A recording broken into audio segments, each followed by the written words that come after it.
If you're interested in buying Fallout 76 caps, weapons or items, check out easynpc.com and use my code DTDG for 5% off via the link in the description. Ladies and gentlemen, welcome back to another Fallout 76 video on the channel. Today we're going to be taking a look at, we're going to be taking our first look at camp slots and what it actually means and stuff in the game, what it's going to look like, what we're going to be able to do with it, and stuff like that. Now, I'm recording this before the PTS has actually been released, so we're basically taking a dive into what the developers are showing us and kind of just doing a little review of it and seeing what we think. So, going to jump straight in. I hope you enjoy. If you do, hit the like button and subscribe if you haven't already. Now, let's jump straight in. What do you guys love about this feature? Why are we bringing this to the game?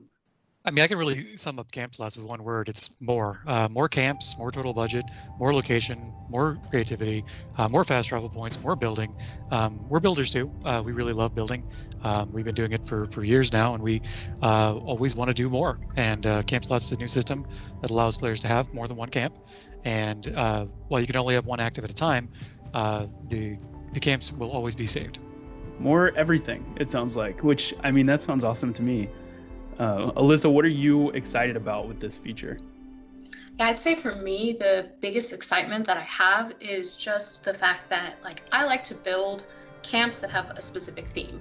And, you know, once you build it and you get to that end, you're so happy, but having to destroy it to build another one just didn't feel great. So I'm super excited the fact that I can just build one specific theme and then go, cool, I want to keep that there. Go over here, look, whole entire new theme, whole entire new concept. Maybe it's just a utility camp and that's just the one I toss wherever I want, but that's kind of what I'm looking forward to. Now, the first thing for me, which I found very frustrating, is the very stupid factor, and that is all these developers use foundations where they're hanging and they're floating. If you notice, there's parts of them foundations where they were literally like not even in the ground. The corners of them are out. But that's irrelevant to what we're talking about today. That's just a little pet peeve of mine. But yeah, as you can see, there is a new icon thing for your camps, which I thought was really cool. The only thing I didn't see throughout this entire video, I'm saying this a bit early, but I don't know what it actually looks like from a third-person perspective. So if you're looking at someone's camp on the map, I don't know if they have the same type of icons and stuff. Like, will you be able to have like the Brotherhood icons? It's a bit of a spoiler alert of what's coming. But it's very interesting to see that you can do that. You can also rename your camps and stuff. And of course, at the moment, it is only 2 camp slots, as you can see and hear what they're talking about. But yeah, let me know what you think about that. It looks pretty good so far, I think, in my opinion. Sure. While you can only have one active camp, all your previous camps are going to be stored. And what stored means is that they're saved in memory, but they're not loaded in the world. We don't want to have a problem where 24 people have 50 camps and the entire world is covered. So we want to make sure that, you know, somewhat things are limited. But you can think of it as kind of your history, your save game states of all your previous camps. And switching to them is extremely painless. You can either use the map or you can use the new camp slots widget and select the one you want, set it as active, and then it's on. There's no cost, there's no friction. It is instantaneous. So straight away there, we got a little look into how easy it is to actually switch in between your camps. So literally all it is, it's kind of like, do you know when you open up daily ops and you press, I think it's down on the D-pad or up on the D-pad, whichever one it is. You press whichever one it's going to be. I think it was left for the D-pad for this one, and whatever it is, it's going to be for PC. And you literally just scroll between the two and you select whichever one you want to use in that world. Maybe you join a world, although they haven't actually clarified this yet, I don't think. But if you jump into a world and say it says your camp slot, your camp cannot be placed, maybe then you can just switch to the other camp. And if that person leaves, hopefully you can then switch to the camp that you wanted to actually use. Because I know how annoying it is for like everyone. Like, this does my head in. When you join a world, you can't place your camp, but then this guy who was in your position, or female, whatever, then leaves the world, which then you can't then place your camp. You've then got to back out and rejoin. So hopefully this kind of gets rid of that issue. And obviously, of course, it means you can save your favorite camp if you want. If you've got 2 favorite locations, like my one under the bridge in the Maya, and then, I don't know, the one right at the top of the map, which I also really like, I can have both. I don't need to get rid of them. And then hopefully in the future, we will get more camp slots. Whether that's a way you have to unlock them with, maybe you can buy them. It's definitely not going to be. It's going to be Atom, no doubt about it. I'm pretty certain they'll sell them to us. But hopefully there's like different bits and bobs we can do to actually earn them for free. That would be cool. And yeah, although I do kind of doubt it. Anyways, back to the video. When Camp Slots is released, all you'll need to do to place your second camp is open the map, open the camp slots widget, select the second slot, activate it, and then you're free to place. It's pretty much the same flow as you would normally do, except now you have more. Okay, so I can have my Red Rocket camp, and I can have my Slocum's Joe camp now. What else does this allow me to do? I know we're making some changes to vending and display cases. Can you guys tell me a little bit more about that? Right now, if you were to say place your vending down, you could have it in one camp and it would have one list of items. Maybe you put like your favorite weapon in there and it's 8 caps. Then you go to your other camp slot and you put a vending down, you put that other weapon and you maybe put it up for sale for 200 caps. And you kind of forgot you even had it in that first one. And then later on, you switch over and accidentally sell it for 8 camps. So what we wanted to do was kind of avoid that situation. So what we've done with vending instead is, no matter how many vending ones you put down, the list for sale is always the same. So when you put it up for 200 caps, it's 200 caps in all of them. If you change it to 8 caps, it changes to 8 caps for everywhere. We've increased the limit to make sure you can still have as many items as you could vend before, but we made it the same list. But the even better part, honestly, about it is now in shelters, we are able to get you those display cases that, everybody really wants, as well as the vending machines in shelters. And boom, there is some absolutely awesome news for all you guys. We're getting display cases inside of shelters. We're getting vending machines inside of shelters, which I wasn't sure that would actually happen, but it is. Another massive thing to take from that is we all know this annoyance. If you destroy your vendor or you move your camp, you then got to reset up everything in your vendor all over again. By the look of it, of what they've just shown us there in the video, we no longer need to do that. This is all going to be all sorted.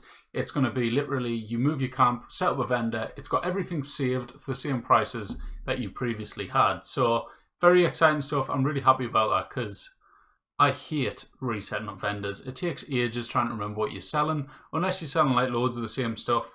But relisting everything over and over again is an absolute nightmare. So I'm happy they sorted that out. I'm happy there's display cases coming to shelters.